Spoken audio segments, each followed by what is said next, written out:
The morning my husband told his lawyer I couldn't afford to fight him, I was standing 3 feet away.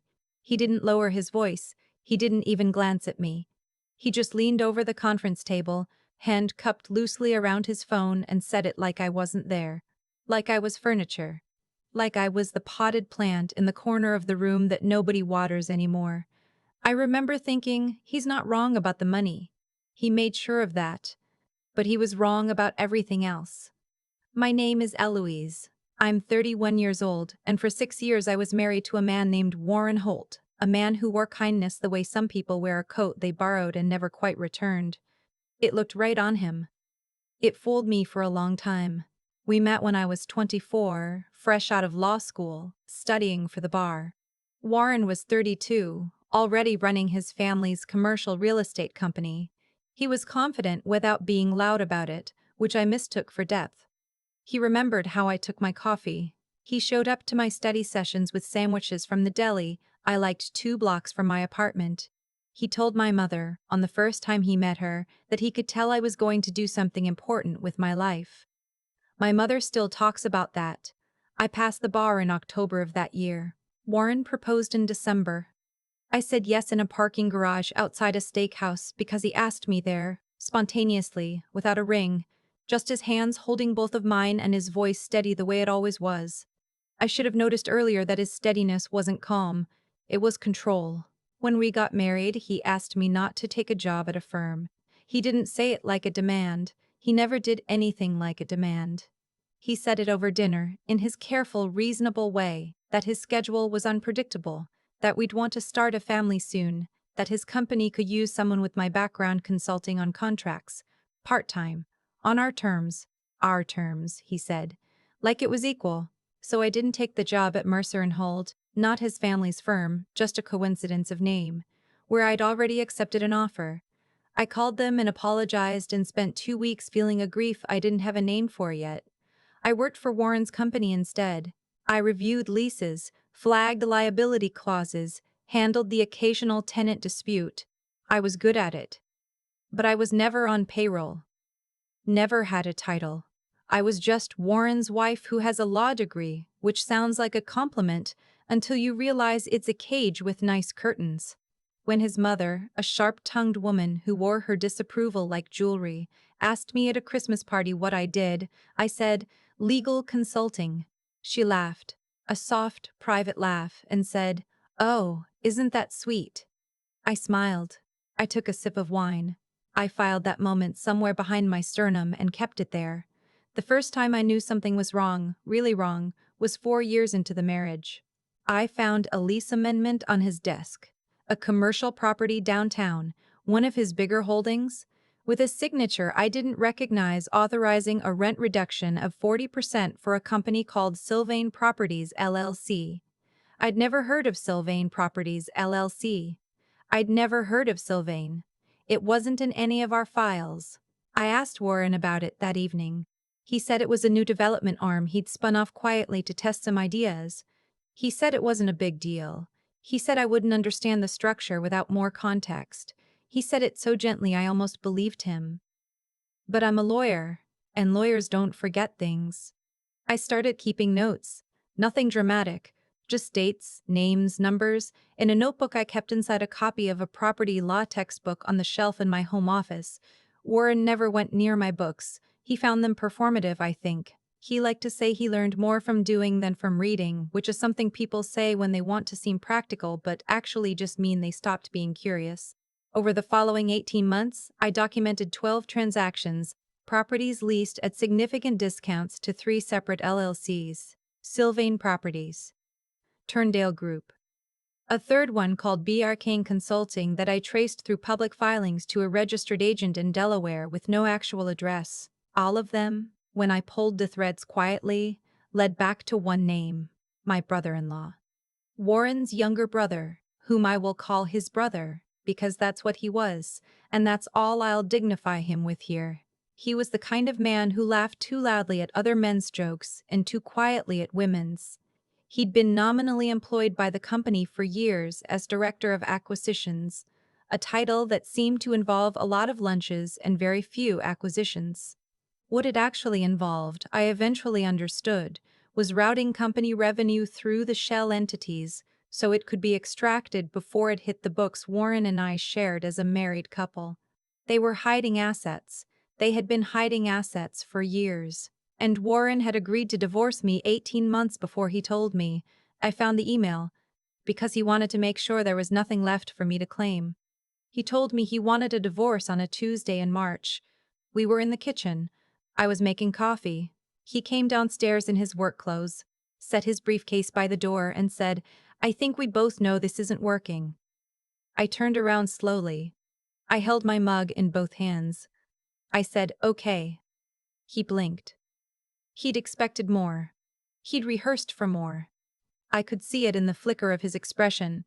Just a flicker. Then it was gone. "I've already spoken to an attorney," he said. "I figured," I said. "Eloise." "I'll find somewhere to stay this week," I said. "Give you space." I set down my mug. I went upstairs. I packed a bag. And I took my property law textbook with me. His attorney was a man named Prescott. Not a name I made up, that was actually his name, and it suited him the way a slightly too tight suits a man who's used to being the most impressive person in a room and can't quite tell when he isn't. He was expensive. He was well-connected. And he was certain, absolutely certain, that I was no threat. At the first mediation session, I came alone. Prescott looked at me across the table with the patient, tired expression of a man being asked to explain the tax code to a golden retriever. "You're not retaining counsel?" he asked. "I'm representing myself," I said. He wrote something on his legal pad. I'm fairly sure it was "no threat." Warren, sitting beside him, caught my eye across the table and gave me that small private smile he used when he thought he'd already won something. My stomach turned, not from fear, I want to be clear about that, from fury, from 6 years of small humiliations and careful silences and Christmas parties where I smiled at his mother and called myself a consultant and pretended that was enough. "I'll need full financial disclosure," I said, "including documentation of all entities in which either party holds a direct or indirect interest." Prescott's pen stopped moving. Warren's smile didn't change, but something behind it did. I should explain what I hadn't told anyone yet. After I left that Tuesday in March, I didn't stay with a friend. I went to see a woman I'd clerked for briefly during law school. Judge Miriam Okafor, now retired, who had a house 40 minutes north of the city and a belief that people in crisis needed two things: strong tea and honest conversation, in that order. She listened to everything. She looked at my notebook. She pulled on her reading glasses and read every page slowly, and when she was done she set it on the table between us and said, "Eloise, you have them." "I know," I said. "Have you contacted anyone?" "Not yet," I said. "I wanted to be sure." She nodded. She refilled my tea. She said, "You were always the sharpest clerk I had. I told Mercer and Holt that, by the way, when they called me for a reference back then." I looked at her. She said, "They were disappointed when you declined." I was too. I drove home to my temporary home, a short-term rental in a neighborhood where nobody knew me, and I sat at the kitchen table for a long time looking at my notes. Then I opened my laptop. Then I drafted 2 letters, one to the IRS and one to the Financial Crimes Unit of the State Attorney General's office. I had 18 months of documentation, 12 transactions, 3 shell companies, and a paper trail that any second-year law student could follow with one hand tied behind her back. I sent them both before midnight. The formal hearing was set for a Wednesday in September. Warren arrived with Prescott and another associate, a young woman who carried 2 accordion folders and didn't make eye contact with anyone. His mother was in the gallery. His brother was beside her. The woman he'd been seeing, whom I'd known about for 8 months and chosen not to mention to anyone, not yet, sat 2 rows behind them in a cream blazer that probably cost what I'd made in a month as a consultant. I sat at my table alone. I had a single legal pad, a pen, and a folder. The courtroom was the Honorable Judge Ashworth's, and she was known, this I had researched carefully, as someone who had no patience for procedural games, no tolerance for condescension, and a memory for case law that made most litigators nervous. She had also, as it happened, been on the committee that administered bar examinations in the state for 11 years. She'd seen my name before. She came in.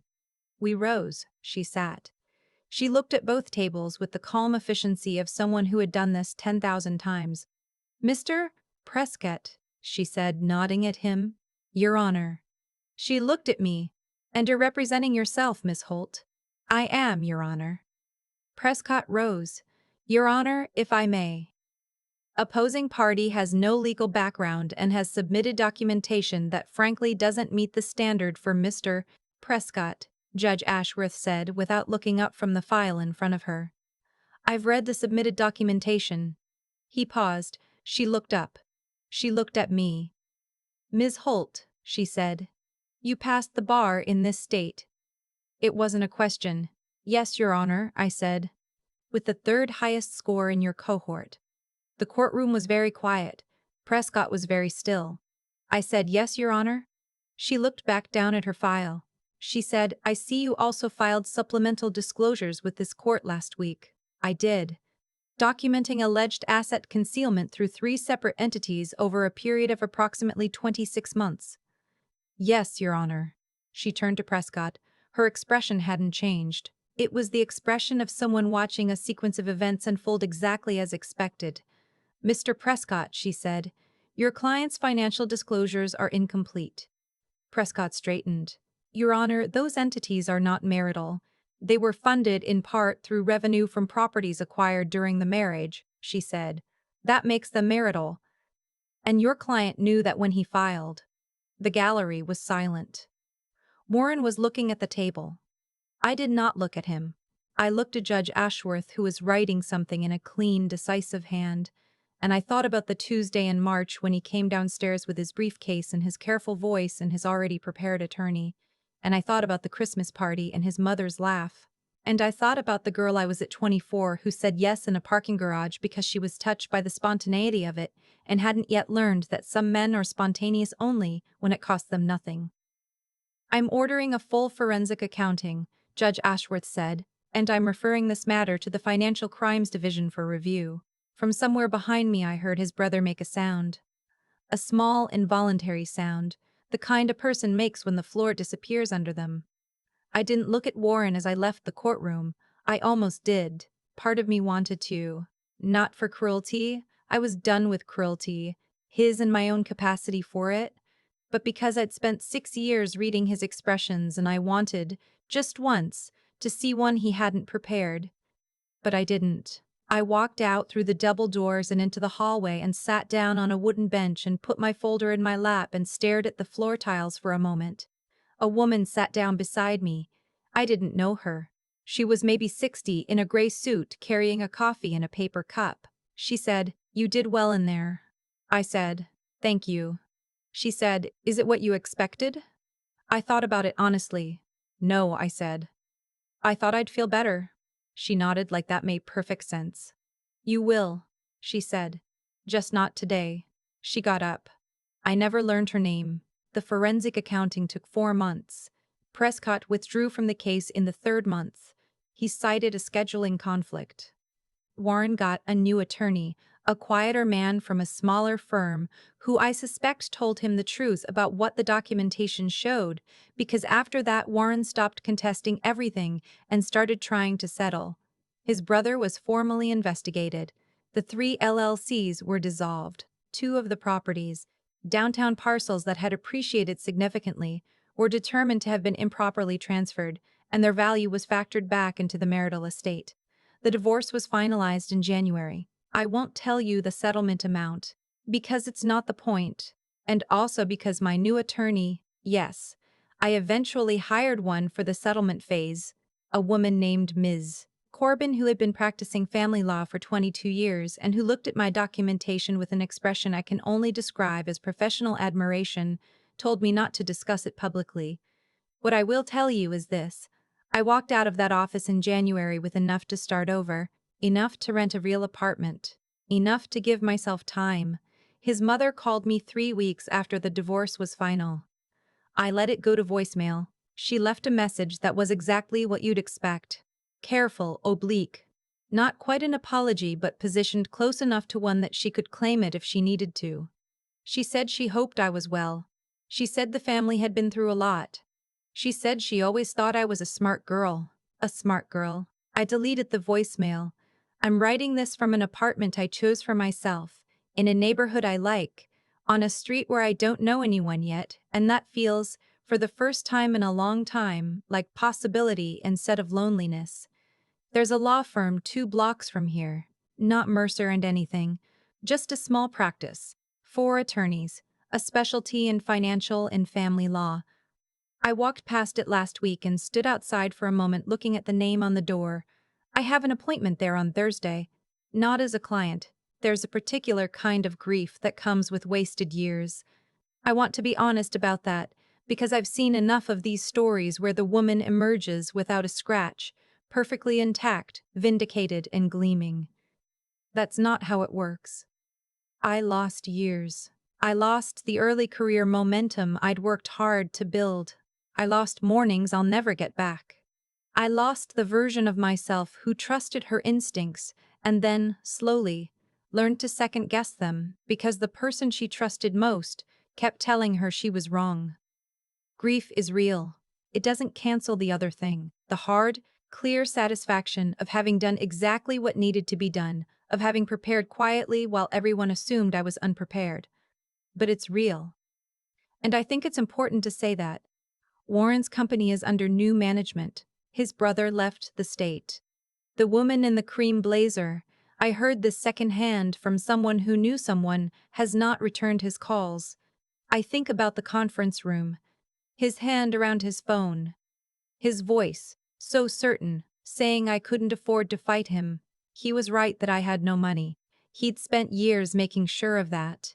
What he forgot, what men like him always forget, is that money isn't the only thing a person can spend years quietly accumulating. I accumulated something else.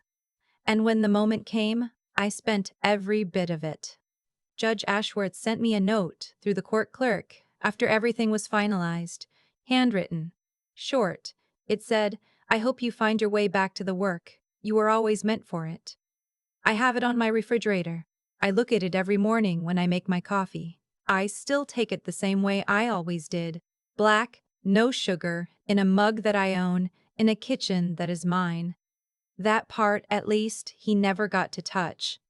I've thought a lot about what made Warren so certain he'd already won. It wasn't just the money, though he'd worked carefully to make sure I had none. It was something older than that.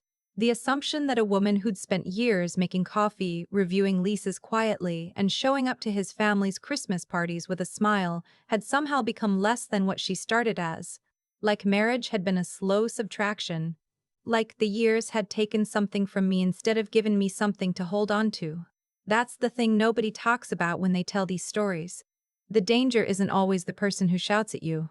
Sometimes the danger is the person who is always calm, always reasonable, always 3 steps ahead, and uses your own trust as the mechanism. Warren never raised his voice at me once in 6 years. He didn't need to, he had other tools. But here's what I've come to understand, sitting with all of it now. The choices a person makes don't disappear. They accumulate. Every transaction Warren authorized, every shell company his brother set up, every lease amendment signed at a discount to an entity that existed only on paper. Those didn't vanish. They sat there quietly in the record, waiting. Not because the universe was keeping score in some mystical sense, but because reality has a way of being indifferent to what you wish it would forget. You can hide things from people. You can't hide them from paper. And I had spent 18 months reading the paper. That's the part I want to be honest about, because I think people sometimes hear a story like this and imagine the ending was luck, or fate, or some extraordinary talent. It wasn't. It was hours.